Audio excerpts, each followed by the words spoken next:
Perganon had been wandering the land for days on end, trying to escape the plague's ghastly grip. However, wherever his feet managed to carry him, he would find the wretched Scarlet Massacre. The plague had started with the child falling ill. An old man was blamed as the source of the disease, and the child's father forced his whole village into believing the old man was a diabolical warlock. They roasted him alive and then fed upon his remains as it was custom in the ancient times. Unbeknownst to them, his flesh carried the plague with it, and in a matter of days the whole village had fallen ill. Soon enough, the whole continent had gone down with the terrible curse, besmeared upon this earth by an unseen force of nature, or perhaps the gods themselves.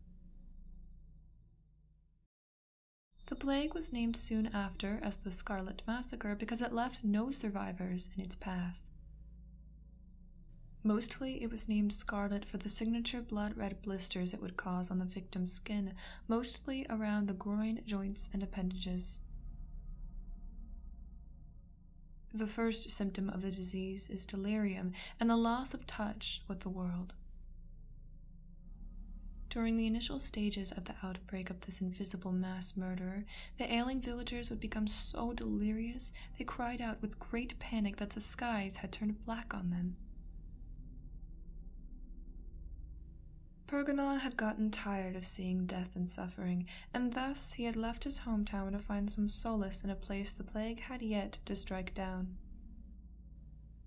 He could not find such a place. Wherever he went, there were sick and dying. There was rot and disease, awful smell of living corpses filling the streets of each and every city and town Perganon had gone to. He kept on walking, alone, for weeks on end, searching, hoping to find a place filled with the living and not the living dead. Wherever he went, his black bird-faced queen followed him from a distance. She was dressed in a black battle dress of sorts, with plates and guards, spikes adorning the shoulder guards and forearm guards. Not a single patch of skin was visible on her, only cloth, leather, and metal. Her head was covered with a bird-shaped mask, topped with a large crown made of cloth membranes. Her silence was even more menacing than her appearance, but Perganon was used to her company. He would occasionally try to talk to her. However, she would never dare break her silence. Around dusk, Perganon reached a long and twining river. Its waters were as clear as glass, a remarkable sight these days. The wanderer had rejoiced he had managed to see a river that was not filled with the blood of the dying. He knelt down, cupped his hands, and placed them under the water, raising a bit of the cold liquid within his hands. He then slowly drank the liquid, enjoying every drop of the clean water. His queen watched him silently, as she always did, drinking the water. Without a warning, her head snapped away from him. He noticed the sudden change and looked at the direction she was staring towards. A corpse was being slowly dragged about by the river's quiet current. As it drew closer, so did the foul smell that came from within it. Perganon got back to his feet and examined the decomposing chunk that used to be the mortal shell of a man. It no longer had recognizable features upon its face. Instead, it was covered in blood and gore, multiple red and black spots all over its shape. Exposed muscle at certain places was showing, and the hairs that used to cover a man's head were now floating gently behind it, detached from the scalp. Deciding it was best to keep the water as clean as possible, Pergonon gently pulled the body out of the river and placed it over a nearby large rock. He then discarded his gloves and kept on walking in the same direction he was walking before he came across the watery body. Pergonon ended up following the river's path and found himself at the gates of a town. As he approached the gates, the guards welcomed him with open arms, an occurrence that was not common in such a time of great disaster. The wanderer tried to inform them of the possibly dangerous water of the river, but they reassured him that the town would be fine as long as the festival of the day would be carried out, inviting him to take part in the process.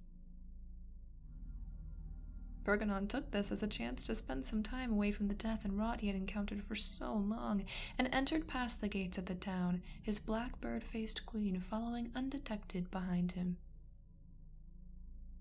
Upon entering, any man, woman, or child the wanderer had encountered were polite and hospitable, directing him at the destination of the upcoming festival. The wanderer and his queen found themselves inside a wooden amphitheater near the center of the town as part of an ever-growing crowd of spectators. He did not know what he was about to witness, nor could he even expect the spectacle that was about to begin. A large, fat man in fine garbs had entered the stage with a large wooden box, and the energetic crowd had fallen silent. The man began speaking of his son, referring to him as a saint and a martyr who had fallen as per the will of the gods in order to ensure the survival of the town in the face of the plague. The man then raised the box to a vertical base and removed its lid. In the box stood a skeletal figure. It was of a small frame, perhaps a young child. It was covered in fancy garbs and jewelry. The large fat man called out the name of his son, indicating that the skeletal figure was what remained of his dead child, and the crowd roared wildly. Pergonon knew better. There was no will of the gods when it came to the death of this child. The large gash at the front of its skull resembled greatly the gash his own axe would leave whenever he struck down the smaller game of his hunts. In the wanderer's mind, there was nothing but murder in the death of the child. Pergonon decided to keep his silence and observe on further what would happen that evening in the surreal town where they had worshipped the needless killing of innocent children. The townsfolk did not let the wanderer down. They were savage in nature, letting madness take over their senses in the face of extinction by the Scarlet Massacre. The large fat man announced the arrival of the Yagkas after displaying the fruits of his murderous madness. A group of young women dressed in snow-white dresses came onto the stage, clearly intoxicated by something very powerful. They began tearing into one another as the music around the amphitheater began playing, tearing away at each other's hairs, plucking out chunks of hair at a time, biting, scratching, beating, and tearing one another apart. After an hour or so, only 2 were alive. The rest were nothing but mangled shells that had met their end in a drunken rage for a useless cause. Pergonon began feeling his chest tighten, and the sensation in his heart became one of a grape being crushed underneath rocks, as if something was trying to milk the blood out of his heart. He began to cough, only to find there was blood left on his palms. He quickly rubbed it off on a seat before anyone could notice. At that point, one of the 2 remaining women was gnawing on the neck of the other, blood filling her mouth and tainting her already soaked dress. The second woman was screaming in agony, desperately trying to beat her assailant off her to no avail. The bite had only gotten stronger and deeper, spilling more blood, causing more unbearable pain. The women fell to the ground, and eventually, the bitten one stopped moving. She was dead, and the crowd cheered and roared like wild animals. Pergonon felt he was in the presence of wild hyenas while the remaining woman raised her head and stared at, what it seemed like, directly at him. The woman got up to her feet and screamed praises at Garavs, the scorched god of fire and war. Before she was done screaming, a masked man ran onto the stage and tackled the woman down to her knees. She fell without uttering a sound. She just smiled, a maddened smile, as the man wrapped one arm around her neck and tore the backside of her blood-stained dress, revealing her back for the whole town to see. The man ordered her to scream and plunged a large knife into her back. She wailed like a wounded animal as the knife tore downward through her skin and flesh. Once making a large enough cut, the man yanked out the knife from the woman's back, and the woman was now prone on the man's arm. He dropped the knife from his hand and proceeded his free arm into the wound, making the woman scream louder than she ever did. The man let go of the woman's neck and grabbed her by her blonde hair, yanking her back to him all the while. He dug with his other hand inside her organs as if he was looking for something in particular. Blood started running out of the woman's mouth and onto her neck and chest. After a few moments of digging, it seemed like the man had found what he was looking for in the woman's body and began trying to punch his way out through her chest. With each attempt, a bulge appeared on the skin on her chest, and with each attempt more and more blood came out of the woman's mouth. The color was fading from her green eyes that seemed to have been locked with those of Pergonon. Her stare would not look anywhere but at him, as if she was judging him, as if she knew something about him. Just as the man punched his way through the woman's chest and showed her still beating heart for the whole amphitheater to see, Pergonon had decided that he had seen enough of this town's insanity. He got up from his seat and began climbing down the stairs towards the gateway out of the amphitheater, when suddenly a man pulled at his cloak and asked him if he was not interested in seeing the avatar of Garavs. Pergonon pulled the jolly man close to him and whispered slowly in his ear,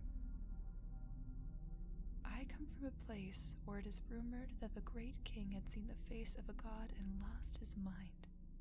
I don't wish to share the same faith," before letting go of the man and proceeding to leave the structure. The man's face went pale as he watched Pergonon go out of the amphitheater. He sat back in his seat and did his best not to look at the woman's face as her corpse was being placed on a makeshift pyre on the stage. Through the whole ordeal, the man thought he was being watched by the dead woman, but he wouldn't dare stare back at what was about to become the avatar of his god. Just as Pergonon reached the gateway out of the amphitheater, he felt as if a battering ram had hit him in the chest. He lost his breath, and the pain pulsated throughout his whole body. He clutched at his chest with one hand and grabbed at one of the wooden walls with the other. He felt like vomiting his stomach's contents, but all that came up as he gave out to the urge was blood, and with it, horrible pain coursed through his chest cavity. The wanderer began catching his breath. He smeared the blood on his hands over the wooden walls of the structure he was leaving. Slowly, he made his way to an inn, with his black bird-faced queen following steadily behind him, the sound of her battle dress clucking and squeaking with each step she made. Pergonon had never heard her make so much noise before, and when he turned around to look at her, she appeared to be emanating the darkest smoke one can imagine, a smoke that distorted her appearance in the slightest. The wanderer found the inn to be empty of customers, and so he approached the counter to find inside an elderly man, the one who owned the place. The elderly man was surprised to see someone entering his inn at such a day, but he became happy when he learned that Pergonon had planned to stay inside the old man's facility for the rest of the night. After a few shared drinks, the man informed Pergonon that this festival had been occurring every year ever since the plague came upon the land. It had been orchestrated by the large, rich, fat man, who was on stage at the beginning of these sacrificial ceremonies after he found out that his kid had contracted the plague. The old man told Pergonon what he had already figured out. The fat man's child contracted the plague, and so the fat man slaughtered his kid like a sick cattle and burned his remains in hopes of avoiding certain death himself. Claiming some divine intervention in the process of butchering his own son, the fat man must have gone truly mad, according to the old inn owner. The old man concluded on the sacrificial ceremonies, noting that the women who end up giving their hearts to Gorovs become his supposed avatar after they are burned on stage. These women end up being reduced to nothing but a black humanoid husk with various shining red, yellow, and orange cracks on their surface, with a gaping hole in the center of their physical core. These women end up taking the disfigured, disgusting appearance of the god of fire and war that had been brought upon their lands by the great king who had gone mad. Pergonon and the old man ended up sharing drinks for the rest of the night, as the crowds outside were celebrating their self-indulgent collective idea that they had been saved from the disasters of their world. All the while, the blackbird-faced queen was watching Pergonon drink his troubles away. Early in the morning, just as the sun rose, a young woman ran into the inn with terror in her eyes. She was breathing heavily and seemed as if she had been to hell and back. The sight sobered both men right away. Both of them tried to calm her down to figure out what was wrong, but she just kept mumbling something incoherent. The inn owner could not make out what she was saying, but Pergonon slowly began to understand what she was talking about. The young woman began pointing out to the outside, and the inn owner had decided to take her outside to figure out what was wrong, all while Pergonon stared at his empty glass and kept to himself. Once the old inn owner and the young woman were gone, Pergonon heard the clucking of metallic boots on the wooden floors of the inn, and before he could turn around to look at his queen, he felt her cold touch on his shoulder. The cold sensation ran down his back and towards the elbow, but he felt nothing past the joint. He pulled back his sleeve and stared at his rotting arm, blood-red blisters and black dead spots painted all over the decaying appendage that was attached to his body. Truth be told, even if Gorovs did not orchestrate the plague, he was not a god to care for the lives of lesser beings like men. He is a deity of menace and destruction, so such a plague would benefit him. Creta was destroyed by the madness of men. Self-inflicted or not, it was the path the inhabitants of the island had chosen for themselves that had led to the demise of all human life upon its surface. Pergonon stared at his dying organs as he listened to the panicked conversations outside of the inn. He then looked at the blackbird-faced queen and smiled. Holding his laughter, he said, "You are the omen of my upcoming doom. But he, the one who was brought upon them by the river, he is the omen of their upcoming destruction."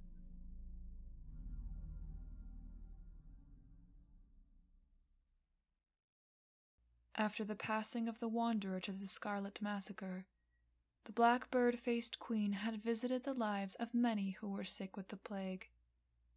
And when the last of the last had died, the queen slowly walked into her final sunset, casually degrading into smoke until there was nothing left.